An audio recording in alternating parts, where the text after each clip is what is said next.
Welcome to my channel versatile educator.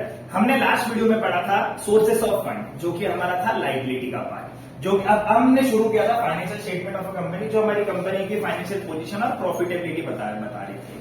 तो हमने पहला फाइनेंशियल स्टेटमेंट शुरू किया था, जो था हमारा स्टेटमेंट ऑफ बैलेंस शीट, जिसमें हमने देखा था बैलेंस शीट हमारी कवर करती है लाइबिलिटी और assets.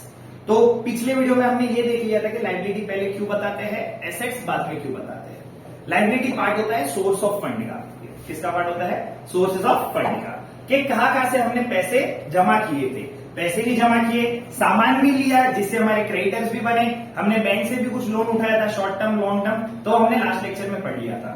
So this is Umesh Pariyar और आज हम शुरू करने वाले हैं वो पैसों को हम अप्लाई कैसे करेंगे।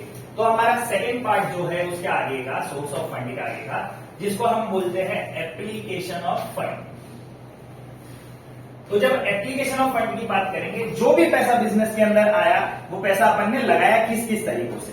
अब वही बात है, पैसा मैं वापस दो ही तरीकों से लगाऊंगा, या तो मैं चीजें लंबे समय के लिए खरीदूंगा और लंबे समय के लिए यूज करूंगा। तो मैं जो अपनी चीजें जो भी खरीदूंगा उसको मैं बोलता हूं एसेट्स, जो मेरी ओन चीज हो जाती है, मेरी खुद की चीज होती है, बिजनेस की खुद की चीज हो जाएगी। और जो लंबे समय तक चलेगी, जो एसेट लंबे समय तक चलेगा, उसको अपन बोलेंगे नॉन करंट एसेट्स। तो ऐसे कुछ चीज और होगी जो शॉर्ट टर्म तक चलेगी, जिसको अपन बोलेंगे करंट एसेट। अब शॉर्ट टर्म लॉन्ग टर्म कैसे डिफाइन करेंगे?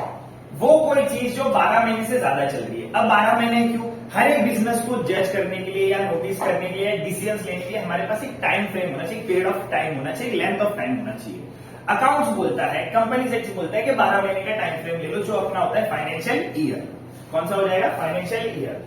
अब अगर ऐसी कोई सामान जो हमारी खुद की है और जो 12 महीने से ज्यादा चल रही है, उसको अपन कंसीडर करते हैं नॉन करंट एसेट्स। और ऐसी कोई चीज हमारे बिजनेस में जो 12 महीने से कम चल रही है, उसको अपन बोलते हैं करंट एसेट। अब सबसे पहली चीज अपन ने जो लास्ट लेक्चर में बात की थी, कौन सा बिजनेस ले रहे थे अपन? या तो बड़ा पाव का शॉप या फिर चाय पे चर्चा।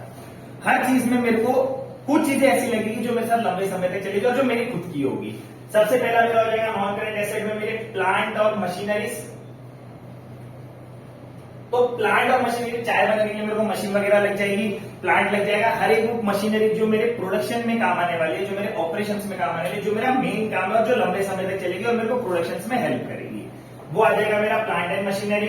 दूसरा आ जाता है मेरा लैंड एंड बिल्डिंग,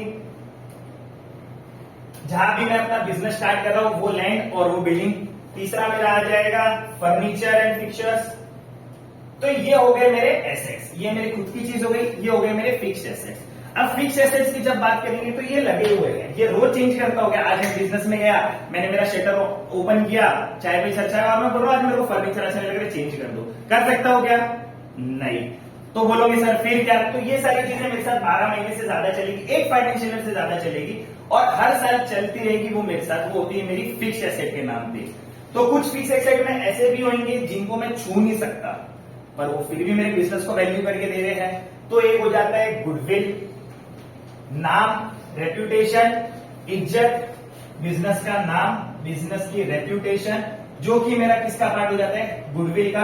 अब ये दिख नहीं रहा है, छू भी नहीं सकता, तो इन एसेट्स को मैं बोलता हूं फिक्स एसेट्स का पार्ट है, पर इनको मैं बोलता हूं इनटेंजिबल एसेट्स। बाकी मेरा आगे आगे आ जाएंगे पेटेंट्स, मेरे डिजाइन्स वगैरह, कॉपीराइट्स, ये सारी चीजें भी मेरी कौन सी होती है? जो ऐसी चीजें होती है जो लंबे समय तक मेरे साथ चलती है। तो tangible assets, intangible assets, fixed है, 12 महीने से ज्यादा चलेगी। अब करंट एसेट्स क्या? वो चीजें जो 12 महीने से कम चल रही है। कौन सी अपने पास चीजें 12 महीने से कम चलती है? अब मैं बिजनेस हूं, चाय बना रहा हूं तो चाय बेचूंगा भी, चाय बेचूंगा तो कस्टमर बनेंगे। कस्टमर, कोई कस्टमर कैश में पैसा, कैश में सामान लेके जाएगा, कोई कस्टमर उधार पे लेके जाएगा। तो जो उधार पे ले जाएगा वो मेरे को जिंदगी भर तक याद रहता है। कब तक? जब तक वो मेरे को पैसा नहीं देगा। वैसे मेरे पास चीजें हैं डेटर्स के नाम से, वो मेरे करंट एसेट हो गए, ऐसे डेटर्स जिनसे पैसा आना बाकी है। अब मैं कोई भी कस्टमर को 12 महीने से ज्यादा का टाइम देता हो गया? नहीं। तो बोला फिर सर मैं 2 महीने का टाइम दूंगा, मैं 3 महीने का टाइम दूंगा, मैं 4 महीने का टाइम दूंगा, कि इतने टाइम फ्रेम में आप पैसा पे कर देना। डेटर हो गया, उन पे मैं बना दूंगा बिल, वो आ जाएगा मेरा बिल्स रिसीवेबल। ऐसे बिल्स जो मैंने बना के रखे हुए हैं और पैसा आना बाकी है, वो मेरा पार्ट दिख जाएगा करंट एसेट्स में। फिर मेरा पार्ट हो जाएगा करंट एसेट्स में, मैं अपने स्टॉक्स जो बनाता हूँ, स्टॉक बोले तो मैंने जो भी स्टॉक लाके रख दिया है, अगर मैं शर्ट मैन्युफैक्चरर हूं तो मैं शर्ट का स्टॉक बना के रख दूंगा, साल भर में उसको फिर बेचते जाऊंगा जैसे उसकी डिमांड मार्केट में आती जाएगी या मैं जैसे उसकी डिमांड क्रिएट करते जाऊंगा। वो हो गया मेरा स्टॉक। हाँ, पर साल भर के अंदर का वैल्यूएशन लूंगा, वो हो जाएगा स्टॉक, क्योंकि अगले साल वापस मेरे को नया स्टॉक क्रिएट करना पड़ेगा, क्योंकि टेस्ट प्रिफरेंस फैशन इंडस्ट्री में सारी चीजें बहुत जल्दी चेंज होती है, टेस्ट के हिसाब से भी चेंज हो जाएगी, तो मेरे को स्टॉक क्या करना पड़ेगा, खत्म करो, बनाओ, खत्म करो, बेचो, वापस नया स्टॉक क्रिएट करो। तो ये भी मेरी 12 महीने से अंदर चलेगी, तो ये भी मेरे करंट एसेट का पार्ट है। फिर आ जाएगा मेरे short term loans and advances. मैं कुछ टाइम के लिए किसी को लोन दे दूंगा और एडवांस दे दूंगा, ठीक है, पर मैं एक शॉर्ट टाइम में रीपेबल के टाइम फ्रेम दे दूंगा कि भाई 2 महीने में पैसा रीपे कर देना, 6 महीने में पैसा रीपे कर देना, 11 महीने में पैसा रीपे कर देना, या 12 महीने के अंदर अंदर पैसा रीपे कर देना। वो आ जाएगा मेरा एसेट, क्योंकि मैं क्या करूंगा, उसमें इन्वेस्ट करूंगा, उस बंदे को एज ए लोन प्रोवाइड करूँ तो इंटरेस्ट भी कमाऊंगा। अब पैसा पड़े पड़े तो नहीं बढ़ना, तो जो भी पैसा पड़ा हुआ है वो पैसे को अपन लोन के तौर पे दे देंगे। तो क्या हम लॉन्ग टर्म लोन भी देंगे, हम लॉन्ग टर्म लोन भी देते हैं, वो हमारे नॉन करेंट एसेट का पार्ट हो जाता है, long term loans and advances, long term loans and advances. तो ये हो गया मेरा पार्ट, और बाकी का जो भी पैसा बचा वो लास्ट में दिख जाएगा मेरे को कैश एंड कैश इक्विवेलेंट में। अब कैश एंड कैश इक्विवेलेंट बोले तो कैश बोले तो जो कैश में पड़ा हुआ है पैसा, और इक्विवेलेंस बोले तो जो बैंक में पड़ा हुआ, कैश के इक्वल की चीज है। क्या मैंने कहीं इन्वेस्टमेंट करके रख दिया, तुरंत मेरे को पैसा चाहिए, मैं वो बेचूंगा और पैसा निकाल लूंगा, वो मेरे किसके पार्ट हो जाते हैं, कैश एंड कैश इक्विवेलेंट। तो पिछले वीडियो में हमने देखा था सोर्सेज ऑफ फंड के, हम एक बिजनेस कितने तरीकों से पैसा कमा सकता है या पैसा जमा कर सकता है बाहर मार्केट से। आज हमने देख लिया कि एप्लीकेशन ऑफ फंड क्या था, मैं वो पैसों को बिजनेस के अंदर लगा कैसे रहा हूं। कुछ चीजें लंबे समय तक चलेगी, कुछ चीजें शॉर्ट टर्म तक चलेगी, 1 साल से ज्यादा या 1 साल से कम। ओके बच्चों, तो ये था हमारा एप्लीकेशन ऑफ फंड का पार्ट। इसकी वजह से मेरा लायबिलिटी दिखता है पहले और एसेट दिखेगा बाद में हमेशा।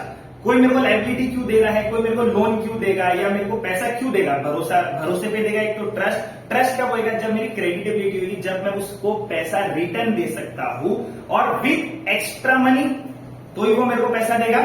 अब वो एक्स्ट्रा मनी कैसे देता हूं, जब मेरे बिजनेस में मेरे को प्रॉफिट होगा, बिना प्रॉफिट के तो मैं दे ही नहीं सकता। बिजनेस प्रॉफिट कमा रही है, बिजनेस लॉन्ग रन तक अच्छा चल रही है, मैनेजमेंट के डिसीजंस अच्छे हैं, सारे इंपॉर्टेंट फैक्टर मैंने फाइनेंशियल स्टेटमेंट में इंक्लूड किए थे, उससे मैंने सोर्स ऑफ फंड जमा कर लिए। सोर्स ऑफ फंड जमा करने के बाद मेरी क्रेडिटेबिलिटी देखी मार्केट में लोगों ने, तो उन्होंने मेरे में पैसा इन्वेस्ट करना चालू कर दिया। उस पैसे को मैंने बिजनेस में अलग अलग तरीके से लगा दिया। कुछ चीजों को मैंने 12 महीने से ज्यादा यूज करने के लिए लगाया, कुछ चीजों को मैंने 12 महीने कम यूज करने के लिए लगाया। ओके बच्चों, माइट भी समझ गए होंगे, नहीं समझे कमेंट सेक्शन में डाउट पूछते रहिए, क्लियर होते जाएंगे जैसे वीडियो अपलोड होते जाएंगे। और इसके आगे हम इसका फॉर्मेट देखेंगे, वर्टिकल बैलेंस शीट का फॉर्मेट क्या बोलते हैं, सीबीएसई क्लास 12 वालों के लिए, और भी बहुत सारे स्टेट बोर्ड में भी ये आएगा vertical balance sheet, BCom BMS BAF में भी ये सारे वर्टिकल बैलेंस शीट यूज होते हैं। तो आगे हम वर्टिकल बैलेंस शीट का फॉर्मेट पढ़ेंगे। वीडियो अच्छी लगी हो तो लाइक करना, सब्सक्राइब करना, शेयर करना और बेल आइकन क्लिक करना मत भूलना। Bye bye.